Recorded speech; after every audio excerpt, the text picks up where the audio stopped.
So good afternoon. I have the pleasure here today to have the company of Rich Rubino, whom I got to know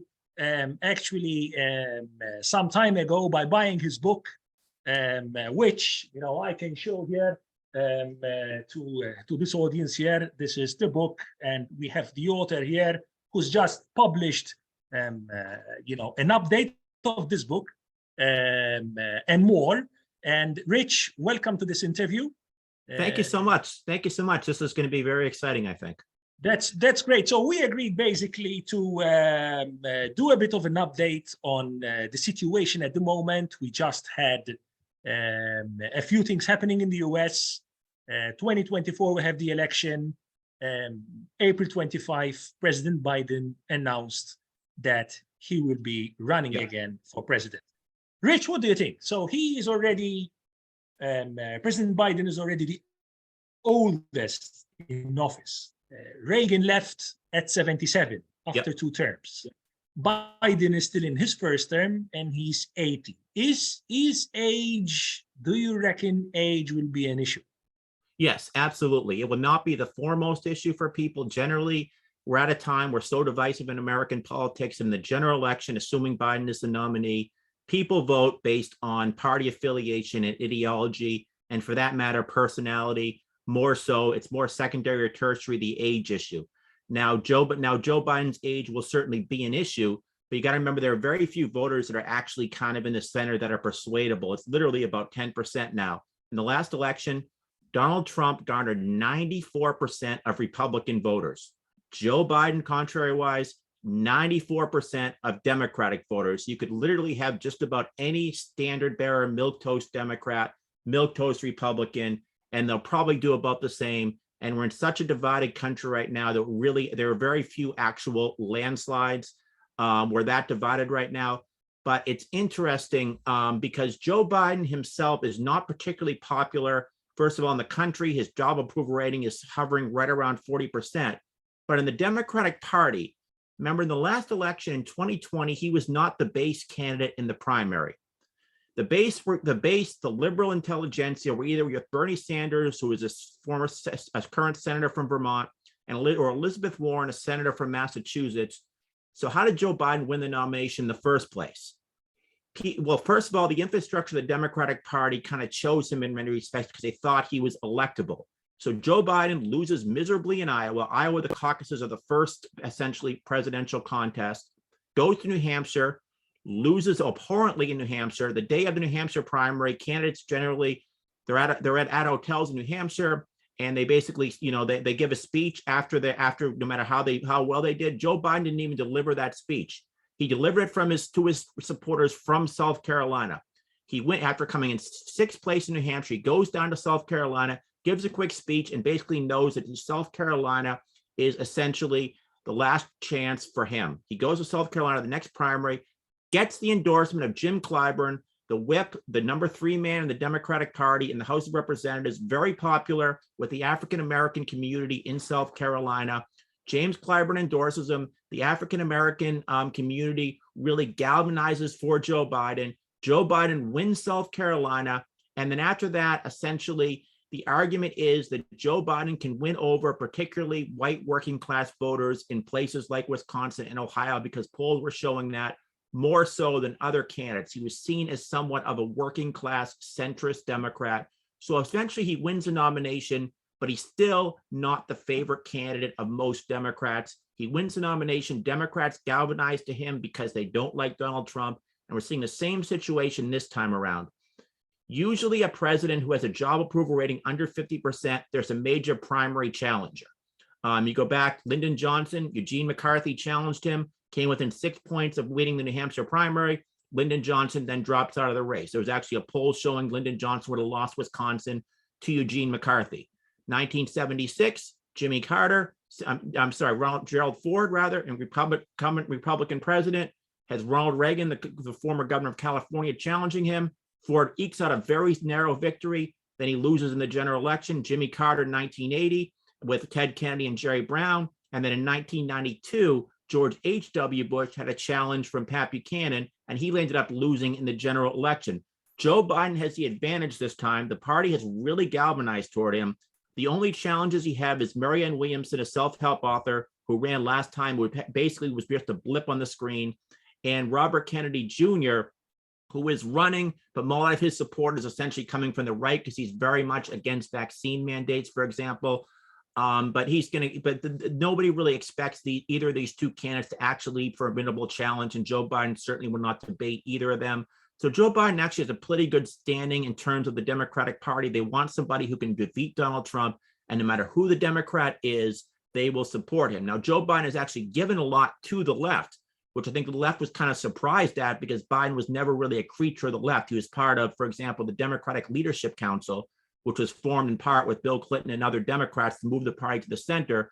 But as president, whether it was COVID relief, whether it was infrastructure, prescription drugs, he has given a lot of kind of red meat to the left. So he does give them a reason for even the most farthest left Democrats like Bernie Sanders, who will not challenge him and said right away that, I will support Joe Biden for in 2024. Rich, we'll get to policy in a minute, but you mentioned the approval rating. I checked Gallup a few minutes ago before we started this, and Joe Biden is at 37% at the moment. Yes. Now, Gallup actually gives other presidents in the April of their third year. So it lists from Ike onwards, Eisenhower onwards. And the lowest was Jimmy Carter at 40. Yeah. So, and I mean, guess where George Bush? George Bush had 79% approval rating, April of the third year. So when you compare Biden as a sitting president with these former presidents, he's not in a good position. But then what he seems to enjoy a lack of alternatives. Am I right? Yes, that's part of it. In Jimmy Carter's case, here's what's interesting about Jimmy. So Jimmy Carter gets elected in 1976, very similar to Joe Biden. The base did not generally like Jimmy Carter. He was a Southerner. He was a moderate. He was a born-again Christian. He was not a traditional liberal. And when he ran for president, once after he won Iowa and New Hampshire and appeared to get the nomination, after he actually won Florida, defeating George Wallace as a Southern candidate, Jerry Brown, the current governor at the time of California, and Frank Church, senator from Idaho, got in the race in part for a Stop Carter movement. So there was really a movement that Jimmy Carter should not be the nominee. The Democratic Party never really gave him a chance. And in 1980, right around this time, actually, he was very unpopular. But then his popularity actually increased in part, not because of anything he did, but because of the Iranian hostage crisis. And there was a rally around the flag effect in the United States. And that's part of the reason he won the nomination, because polls were showing him actually losing to Senator Kennedy 2-1. 2-1. The thought was Ted Kennedy was going to win the nomination because Carter was so unpopular. In the case of George H.W. Bush, his problem was the economy, but he actually was in extremely good stead. His job approval actually went to 91% in early 1991, not because of anything domestically, but because of the victory in the Gulf War. But as there was that overhang, as that kind of dissipated, the economy became more and more of an issue. And George H.W. Bush, he had a primary challenge, but on the Democratic side, and this is where Bill Clinton comes in, early polls showed that Bush was going to absolutely cream just about anybody. So consequently, major candidates, whether it was Lloyd Bentsen, Jesse Jackson, Al Gore, Mike Dukakis, Joe Biden, Dick Gephardt, they all said, I'm not going to run for president because Bush was so popular. Now, you had candidates who were not considered top tier candidates. You had former Senator Paul Tsongas of Massachusetts getting in very early. Bob Kerrey of Nebraska, who had just been elected to the Senate a few years earlier, he gets in. Tom Harkin of Iowa, a kind of very much old-time religious, unabashed liberal, gets in. Jerry Brown later gets in, and Bill Clinton is interesting. Here's what he did. In 1990, he's running for re-election. He's governor of a state of Arkansas, a very small state in the upper South. He's running for re-election, and he's got a very close race against a businessman named Sheffield Nelson. And in one debate, the moderator asked Bill Clinton the question, will you agree to serve out your full term? And Bill Clinton's answer, you bet. So he basically said unequivocally, I'm going to serve on my full term. I'm not going to run for president. And he was tied 44-44 in the polls at the time. He ended up winning the re-election as governor. He went through an entire legislative session in Arkansas. People thought, well, Clinton's out. Clinton's not going to run for president, or he's going to probably run in 1996.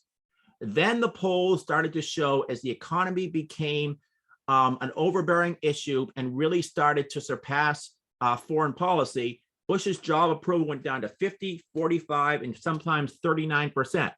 Bill Clinton knew this was his avenue to get off. This was his off-ramp to run. But he made that promise to voters in Arkansas. So what did he do? He went on a listening tour of Arkansas, and he went around the state and said, basically, can I do more as governor or president for my home state? And then he says, well, I went around the state and basically to support, basically, our candidates think I could do more as governor, as president. So on October 3rd, imagine this, he didn't announce his candidacy till October 3rd of 1991, just a few months before the New Hampshire primary. He gets in kind of at the last minute, and then he lands up, he loses Iowa because that's Tom Harkin's home state. He loses New Hampshire because Paul Tsongas was from a neighboring state. Then, just like Joe Biden, he hinges his candidacy on the next state, which was Georgia. And he's a Southern governor. He gets the endorsement from Senator Sam Nunn. He gets the endorsement from Governor Zell Miller, Congressman Ben Jones. He wins the state of Georgia, just like Joe Biden wins the state of South Carolina, becomes the establishment choice, moves on to other Southern states, wins Super Tuesday, wins Southern states, and lands up winning the nomination. So there's a lot of eerie similitudes between Bill Clinton on the one hand in 1992 and Joe Biden in 2020. But Joe Biden's job approval rating, he is very much in a danger zone. But Ronald Reagan in 1983 was not, Ronald Reagan had actually come off losing 26 seats in the House of Representatives. Biden only lost 14. The economy really started, there was a lot of malaise in the country in 92, 83. His job approval sunk below 40%, but he redeemed himself as the economy started to roar. And by 1984, he wins re-election, winning 49 states. The only states he lost were Massachusetts, and he lost the District of Columbia. So it really is unpredictable. And you can't really predict where somebody was a year before versus where they are on election day. There are just so many unknown variables. Absolutely, Rich. But as you're sort of implying, it's still early. Oh yeah. But if you had to scout potential governors or senators, or potentially a star candidate who at the moment is still below the radar, do you think that is possible from what you know at the moment? Now keeping in mind that every candidate has to have big business, providing that help. Yes. And it's very difficult to beat a sitting president for money. Yes. Pete Buttigieg in 2020 ran out of money, and Pete, I thought that Pete would actually go till the end of the race. He eventually dropped out. In the Buttigieg's case, part of it was the Democratic Party. African Americans are extremely important constituency, and Pete Buttigieg was at literally 0% among African Americans. That was a huge problem. From the other was among young voters. Young voters, interestingly, even though Bernie Sanders was in his 70s, they gravitated to Bernie Sanders. They did not gravitate toward Pete Buttigieg. That was his problem that he had in the last presidential election. But Pete Buttigieg, who has certainly Maltese blood, by the way, his father was a Maltese immigrant, actually. It's interesting. Pete Buttigieg played it perfect. He was an unknown mayor of South Bend, Indiana, which is a city of less than 100,000 people. You might know it nationally because Notre Dame is in that community, and certainly his father was actually a professor at Notre Dame. But he was mayor. He had run for treasurer of Indiana, and he had lost miserably. So essentially, he's mayor of a city he's mayor of a very small city. He runs for president. Now, people were saying, why is he running for president? The logical step would be you run for governor, you run for senator from Indiana. But Indiana is a blue state, is not a red state. Rather, this is a state Mike Pence was governor of, for example.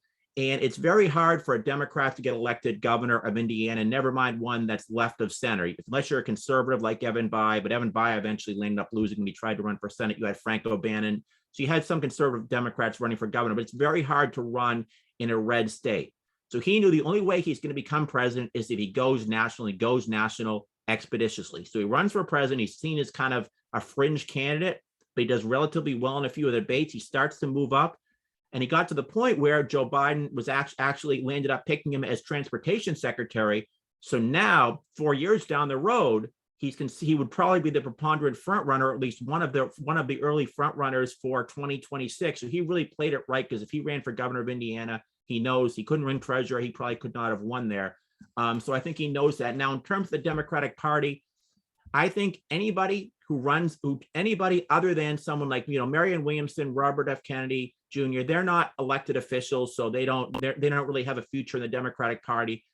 They're not really part of the establishment. They're not kind of the apparatchik, but yeah. But are you convinced with the ticket though? Because I mean, obviously Biden is sticking with Harris, and the impression that I got is that Harris has kept a low profile, or was forced to keep a low profile. I don't know, but I don't know. I don't want to sound but I remember Truman, who different times but no one knew about him just a few weeks before he became president, and ultimately got that call. So my question is twofold. I mean, is keeping Harris risky for the Democratic ticket?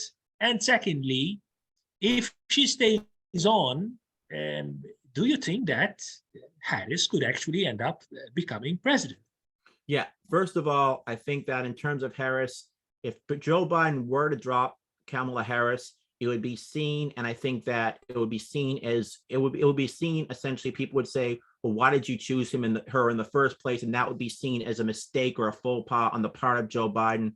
Now, is Kamala Harris particularly popular? No, she's not popular, and she has taken a low profile. He put her in charge of the border, which supposedly she was very kind of had a lot of angst toward. She has taken generally a low profile. But I think Joe Biden has to keep her. When Gerald Ford, for example, Nelson Rockefeller, he chose his running mate in 1976, he dropped him from the ticket. That people said, well, that shows Gerald Ford had weak leadership because Gerald Ford did not choose him in the first place. So he kind of has to put her on the ticket. And also the fact that she's certainly the first female vice president, the fact that she's African American. If you drop someone like that from the ticket, that's just going to cause so many fissures in the Democratic base. So Joe Biden, whether he likes it or not, basically Kamala Harris will be his vice presidential running mate. Now, could she take over? Absolutely. And you're right about Truman. Roosevelt gets reelected in 1944. He chooses Truman as his running mate. He actually had two other vice presidents. He had John Nance Garner for the first two terms, then Henry Wallace, then Harry S. Truman. Truman and him only met twice when he was president, and he literally did not know about the Manhattan Project. He did not know about the program for the nuclear bomb. That's how much FDR did not inform Harry S. Truman. But obviously, if you look at Joe Biden's age, he'll be 86 years old if he by the end of his second term, if he serves 2 terms. And a lot of people would just look at that and you'd say, just from an actuarial perspective, yeah, there's a possibility that she could actually become president. Now, interestingly for her, though, let's say Joe Biden in 2026 serves out his full term. You would think she would be the preponderant front runner for president, but I don't see where her natural kind of base is, in part because many on the left wing of the Democratic Party are very apathetic, or at best, or for that matter, many really have a certain dislike for her, in part because she was a prosecutor in the state of California.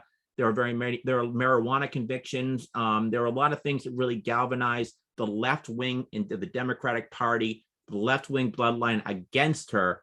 But I think that generally people do not vote for vice presidents. They can be a tick one way or the other. Maybe if they're from they're from an important state, that can be one thing, but she's certainly not that, or potentially they can have a certain constituency. People are generally going to be voting on Joe Biden and basically for or against Joe Biden. And I think that if you take a cost benefit calculation, it's probably better for him politically to keep her on the ticket, have her keep a low profile, than to try to siphon her off. Rich, time is flying, and we still haven't got to policy. But let's move to the Republican Party. So, yes. End of March, and this is history. even though there was this line which I picked up from the Financial Times, I'll read it. If there's one thing that American politics has established a precedent for, it's pretending that its own corruption is unprecedented. And sort of this FT article was talking about the Harding administration, the Nixon administration, and so many people in office that, after leaving office, got into trouble, Spiro Agnew, Nixon himself. But anyway, Trump is different from all these because Trump is intending to run again. And he just was indicted for 34 felony accounts. I just looked at 538, and he is up there 52%. Yeah. And then there's DeSantis at 25. Yeah. Pence is at 7. Haley is at 4. Yeah. So this shows the magnitude of support that Trump still enjoys. Oh, absolutely. And it's interesting, though, the other two people you mentioned, Warren G. Harding, when he was president, he was extremely popular.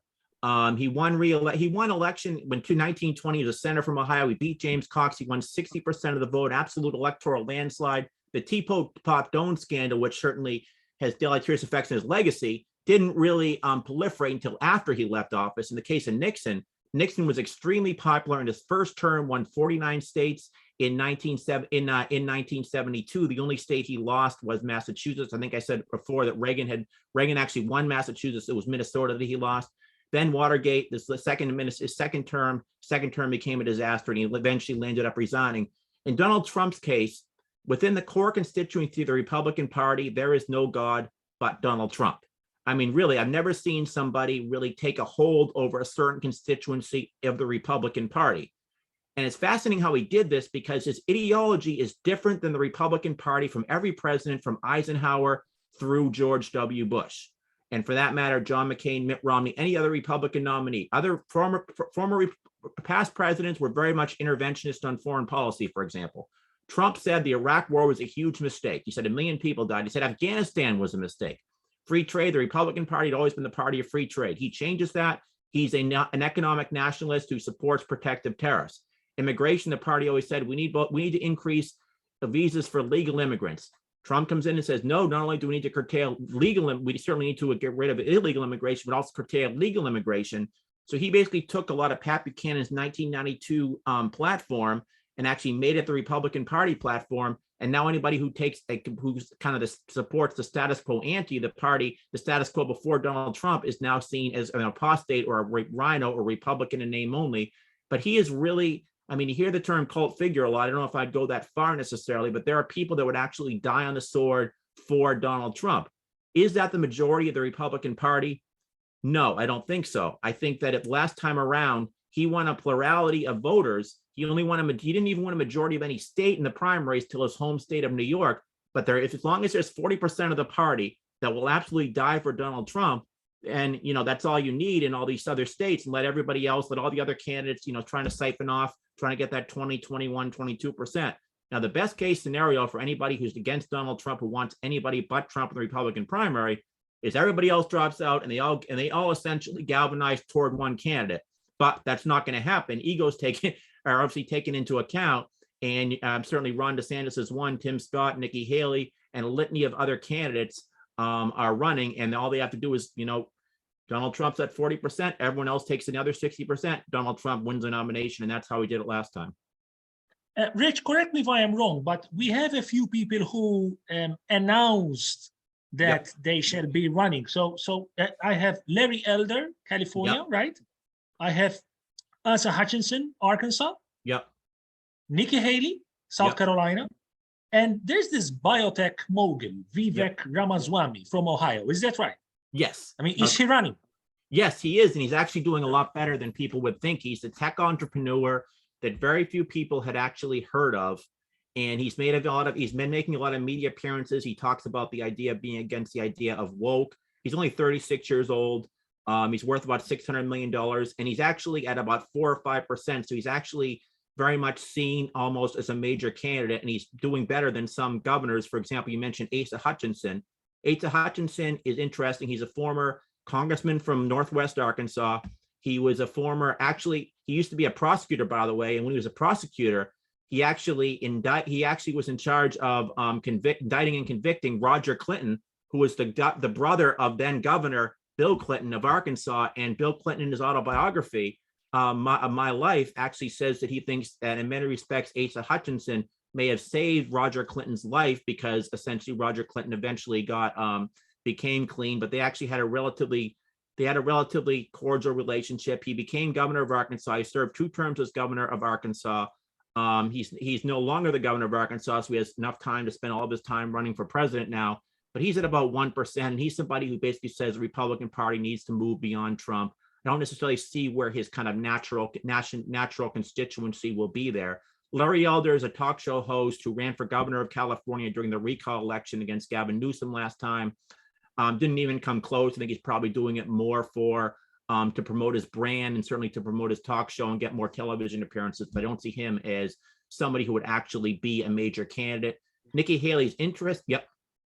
No, Rich, because this is interesting, because this time the GOP ticket will be different. I mean, there's been a fallout between Mike Pence and Trump. And, yes. And I think Mike Pence contained himself, whilst in office. But I think what happened at the Capitol in January 2021, that is something which I think Mike Pence will never forgive, because actually his life was in danger. And I think he actually went on record that he demanded an apology from Donald Trump for putting his life in danger. So Pence will not be on the ticket. So who do you think would be a potential running mate? For Donald Trump? Yeah, and it's interesting, Yeah. by the way, the first time, 1940, when Franklin Roosevelt was running for a 3rd term, you had John Nance Garner, his actually the incumbent vice president, running against him for the Democratic presidential nomination. So that's the last precedent we have, but it'd be interesting to see a president and vice president kind of running against each other like that. In terms of who do I think would be his running mate? Potentially, I could see Kim Reynolds, the governor of Iowa, who delivered the delivered the rebuttal to the State of the Union in 2022. That would be one I would think of. It's very much going for a far right female Republican governor. She'd be one. Christine Noem, the governor of South Dakota, is somebody else I would think it's a potential running mate. Marsha Blackburn, the senator from Tennessee. Potentially, I think Tim Scott, of the candidates that are in the race right now, I think Tim Scott, who's probably going to announce, senator from South Carolina, very charismatic African-American. You're leaving DeSantis out. Is that on purpose? Yes. Yes, I do think I am leaving DeSantis out. I think partly their personal relationship is certainly part of it. I also think that just from a strategic standpoint, having 2 white males on a Republican ticket, I think his advisors will say you have to essentially reach beyond that. And I also question if DeSantis would actually take being vice president for Donald Trump. His best positioning might be to essentially serve out his term for governor of Florida and then run for president himself in 2026. But I think the way that Trump is really coming after him, suggesting, for example, that he's almost a groomer, that he was when he was a teacher in Georgia, for example, that he was drinking with underage girls. I mean, the stuff that he's going after him for, I think those are pretty much irreconcilable differences. I don't think you can. I don't think there's anything that would kind of make the two to come to make up during the primaries. Obviously, I think they will in the general election. And also, frankly, usually when you pick a governor, it's because it's a swing state. And Florida used to be a swing state, but we saw in this last midterm election, Ron DeSantis won almost 60% of re-election against Charlie Crist, who's a relatively formidable candidate, a former governor, former congressman. And Marco Rubio wins with about 60%. So Florida is no longer a swing state. He does not need Florida. And under the United States Constitution, you cannot have 2 candidates from the same state. By that, I mean, you cannot have electors voting for essentially a president and a vice president from the same state. So they could vote for Trump for president, but they cannot also vote for DeSantis. Now, theoretically, he could move his residence back to the state of New York, but I don't think he's going to do that. So that's part of the reason why I don't think DeSantis would be a formidable candidate for Trump. I was thinking of 2 things, Rich, and probably we'll have to wrap up here. But, the animosity between the candidates, you remember Bush calling the voodoo economics of yes, the Reagan. 1980, yep. And eventually they ended up on the ticket together. and Reagan had brought in Jim Baker as well. And so basically what started as perhaps a pretty, not bitter, but it was not warm relationship between Reagan and Bush ended up being, a winning ticket. Now, I read on Politico that, commentators are saying that the Trump campaign now is much more organized than it was 4 years ago, which is pretty. And basically the article was about, he's running around circles around DeSantis. So DeSantis is looking like a rookie. And this is what the article is saying. But 4 years ago, again, before Trump became president, I remember him picking a fight with almost everybody. And then slowly, you remember the New Jersey governor, Chris Christie. Chris Christie, and eventually ended up, towing the line. So we'll see. I think this is going to be an interesting year. But I do need to perhaps close here. If Trump gets further indictments, because this was just about one, main accusation, which is, corrupting or corruption. There seem to be more, not to mention having official secrets, etc., etc. Well, if the situation gets worse, is there a risk? Because this, I think, has never happened before. And I need to ask you this: does the president have immunity when he's in office? No, he can still. We saw this, for example, Bill Clinton, Paula Jones, in a civil trial, essentially sued Bill Clinton, and Paula Jones, just so you know, she was a state worker. She was a resident of Arkansas. Bill Clinton was at a hotel, at the Excelsior Hotel, back in 1991, right around the time he was announcing for president. The story is that Bill Clinton invited her to his, at least this is what Paula Jones alleges, whether it's true or not, we don't know, but essentially brought her up to his hotel room and propositioned her. And so that was essential. So Paula Jones ended up actually suing Bill Clinton, and the Supreme Court ruled 9-0, essentially, that the court case could go ahead. So essentially, presidents are not immune from a prosecution, either while they're in office or while they are while they are a private citizen. So that's what I was going to. So there's the risk that a Trump 2 might eventually lead to a situation where a sitting president would end up, very similar to what Nixon was going through, consuming much of his time defending himself rather than actually leading the country. Rich, this has been a great conversation. I have already in mind a few things which we need to pick up next time. We need to speak policy, achievements, political achievements or not. You mentioned Biden being a bit on the left, but what about foreign policy? And that's a question for next time. I would say center left. So? Yeah, let's talk about that next time. Absolutely. Let's talk about that next time. Rich Rubino, thank you so much for this conversation. It's been great. And we'll catch up again very time soon. Thank you so much. Absolutely. Thank you so much. And hopefully I'll be in Malta sometime. Absolutely.